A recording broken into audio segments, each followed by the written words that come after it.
श्री कृष्ण गोविंद हरे मुरारी, हे नाथ नारायण वासुदेवा। श्रीमद् भागवत को नमस्कार, व्यास देव जी को नमस्कार, श्री सुखदेव जी को नमस्कार, विदुर जी को नमस्कार करके आज के अध्याय का आरंभ करते हैं। श्री सुखदेव जी कहते हैं, प्रेक्षित, तदंतर ब्रह्मा जी के बहुत अनुनय विनय करने पर दक्ष प्रजापति ने अपनी पत्नी ऐसिकनी के गर्भ से 60 कन्याएं उत्पन्न की।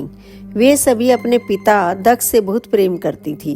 दक्ष प्रजापति ने उनमें से 10 कन्याएं धर्म को, 13 कश्यप को, 27 चंद्रमा को, 2 भूत को, 2 अंगिरिका को, 2 कृशाश्रव को और शेष 4 तारकश्य नामधारी कश्यप को ही ब्याह दी।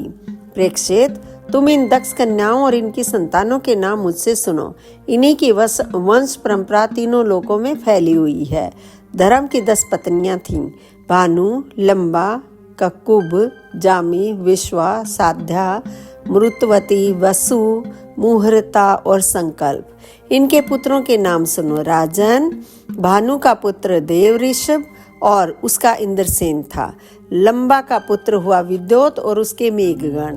ककुब का पुत्र हुआ संकट, उसका कीकट और कीकट के पुत्र हुए पृथ्वी के संपूर्ण किलों के अभिमानी देवता। जामी के पुत्र का नाम था स्वर्ग और उसका पुत्र हुआ नंदी। विश्वा के विश्वदेव हुए, उनके कोई संतान न हुई। साध्य से साध्यगण हुए और उनका पुत्र हुआ अर्थ सिद्धि। मरुतवती के 2 पुत्र हुए, मरुतवान और जयंत। जयंत भगवान वासुदेव के अंश हैं, जिन्हें लोग उपेंद्र भी कहते हैं। मुहूर्ता से मुहूर्त के अभिमानी देवता उत्पन्न हुए। ये अपने अपने मुहूर्त में जीवों को उनके कर्मानुसार फल देते हैं। संकल्पा का पुत्र हुआ संकल्प और अर्क, अग्नि, दोष, वसु और विभा वसु। द्रोण की पत्नी का नाम है अभिमति। उससे हर्ष, शोक, आयु और पुरोजव नाम के 3 पुत्र हुए। ध्रुव की पत्नी धरणी ने अनेक नगरों के अभिमानी देवता उत्पन्न किए। अर्क की पत्नी वासना के गर्भ से तृष्णा आदि पुत्र हुए। अग्नि नामक वसु की पत्नी धारा के गर्भ से दर्वणिक आदि बहुत से पुत्र उत्पन्न हुए। कृतिका पुत्र स्कंद भी अग्नि से ही उत्पन्न हुए। उनसे विशाख आदि का जन्म हुआ। दोष की पत्नी शर्वरी के गर्भ से शिशुमार का जन्म हुआ। वह भगवान का कला अवतार है। वसु की पत्नी आंगी ऋषि से शिल्प कला के अधिपति विश्वकर्मा जी हुए।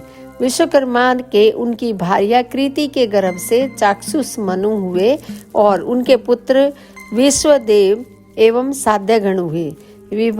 विभासु की पत्नी उषा से 3 पुत्र हुए, व्युष्ट, रोचिस और आतप। उनमें से आतप के पंचयाम यानी दिवस नामक पुत्र हुआ। उसी के कारण सब जीव अपने अपने कार्यों में लगे रहते हैं। भूत की पत्नी दक्ष नंदिनी स्वरूपा ने कोटि कोटि रुद्रगण उत्पन्न किए। इनमें रैवत, अज, भव, भीम, वाम, उग्र, वृषाकपि, अजयपाद, अहिर्बुधन्य, बहुरूप और महान, ये 11 मुख्य हैं। भूत की दूसरी पत्नी भूता से भयंकर भूत और विनायक आदि का जन्म हुआ। ये सब 11वें प्रधान रुद्र महान के पार्षद हुए।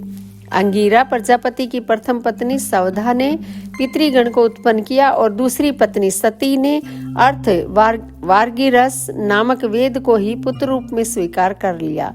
कृशाश्रव की पत्नी अर्ची से धूम्रकेश का जन्म हुआ और धिषणा से 4 पुत्र हुए, वेदशिरा, देवल, वयोन और मनु। तारकश्य नामधारी कश्यप की 4 स्त्रियां थी, विनता, कद्रु, पतंगी और यामिनी। पतंगी से पक्षियों का और यामिनी से पतिंगों का जन्म हुआ। विनीता के पुत्र गरुड़ हुए। ये ही भगवान विष्णु के वाहन हैं। विनता के ही दूसरे पुत्र अरुण हैं, जो भगवान सूर्य के सारथी हैं। कद्रु से अनेकों नाग उत्पन्न हुए। प्रेक्षित, कृति का आदि 27 नक्षत्राभिमानिनी देवियां चंद्रमा की पत्नियां हैं। रोहिणी से विशेष प्रेम करने के कारण चंद्रमा को दक्ष ने शाप दे दिया, जिससे उन्हें क्षय रोग हो गया था। उन्हें कोई संतान नहीं हुई। उन्होंने दक्ष को फिर से प्रसन्न करके कृष्ण पक्ष की क्षीण कलाओं के शुक्ल पक्ष में पूर्ण होने का वर तो प्राप्त कर लिया, परंतु नक्षत्र अभिमानी देवियों से उन्हें कोई संतान न हुई। अब तुम कश्यप पत्नियों के मंगल में नाम सुनो। वे लोक माताएं हैं, उन्हीं से यह सारी सृष्टि उत्पन्न हुई है। उनके नाम हैं अदिति, दीति, धनु, काष्ठा, अरिष्टा, सुरसा, इला, मुनि, क्रोधवशा, ताम्रा, सुरभि, शर्मा और तिमी। इनमें तिमी के पुत्र हैं जलचर जंतु और शर्मा के बाघ आदि हिंसक जीव। सुरभि के पुत्र हैं भैंस, गाय तथा दूसरे 2 खुर वाले पशु। ताम्रा की संतान है बाज, गिद्ध आदि शिकारी पक्षी। मुनि से अप्सराएं उत्पन्न हुई। क्रोध वशा के पुत्र हुए सांप, बिच्छू आदि विषैले जंतु। इला से वृक्ष, लता आदि पृथ्वी में उत्पन्न होने वाली वनस्पतियां और सुरसा से यातुधान यानी राक्षस। अरिष्टा से गंधर्व और काष्ठा से घोड़े आदि 1 खुर वाले पशु उत्पन्न हुए। धनु के 61 पुत्र हुए। उन्हें प्रधान प्रधान के नाम सुनो। द्विमूर्धा, शंबर, अरेस्ट, हयग्रीव, विभावसु, अयोमुख, शंकुशिरा, सौरभानु, कपिल, अरुण, पुलोमा, वृषपर्वा, एक चक्र, अनुतापन, धूम्रकेश, विरूपाक्ष, विपरचिति और दुर्जय। स्वर भानु की कन्या सुप्रभा से नमुची ने और वर्ष परवा की पुत्री शर्मिष्ठा से महाबली नहुस नंदन ययाति ने विवाह किया। धनु के पुत्र वैश्वानर की 4 सुंदरी कन्याएं थीं। इनके नाम थे उपदानवी, हयशिरा, पुलोमा और कालका। इनमें से भी उपदानवी के साथ हिरणाक्ष का और हयशिरा के साथ कृतु का विवाह हुआ। ब्रह्मा जी की आज्ञा से प्रजापति भगवान कश्यप ने ही वैश्वानर की शेष 2 पुत्रियों पुलोमा और काल के साथ विवाह किया। उनसे पौलोम और काल के नाम के 60,000 रणवीर दानव हुए। इन्हीं का दूसरा नाम निवात कवच था। ये यज्ञ कर्म में विघ्न डालते थे, इसलिए प्रेक्षित तुम्हारे दादा अर्जुन ने अकेले ही उन्हें इंद्र को प्रसन्न करने के लिए मार डाला। यह उन दिनों की बात है जब अर्जुन स्वर्ग में गए हुए थे। विपरचिति की पत्नी सिंहिका के गर्भ से 101 पुत्र उत्पन्न हुए। उनमें सबसे बड़ा था राहु, जिसकी गणना ग्रहों में हो गई। शेष 100 पुत्रों का नाम केतु था। प्रेक्षित, अब कर्मशः अदिति की वंश परंपरा सुनो। इस वंश में सर्वव्यापक देवाधिदेव नारायण ने अपने अंश से वामन रूप में अवतार लिया था।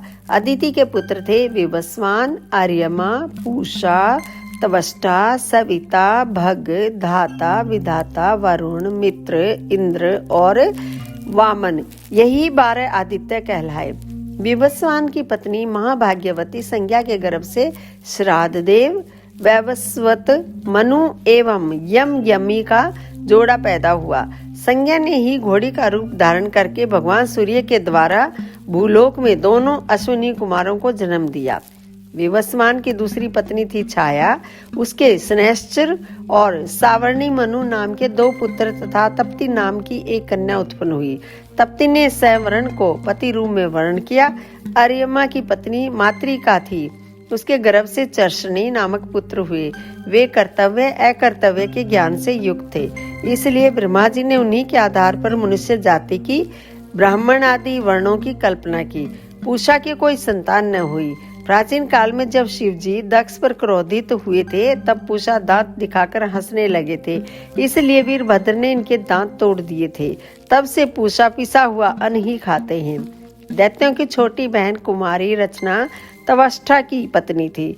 रचना के गर्भ से 2 पुत्र हुए, शनिवेश और प्राकर्मी विश्वरूप। इस प्रकार विश्वरूप यद्यपि शत्रुओं के भांजे थे, फिर भी जब देवगुरु बृहस्पति जी ने इंद्र से अपमानित होकर देवताओं का परित्याग कर दिया, तब देवताओं ने विश्वरूप को ही अपना पुरोहित बनाया था।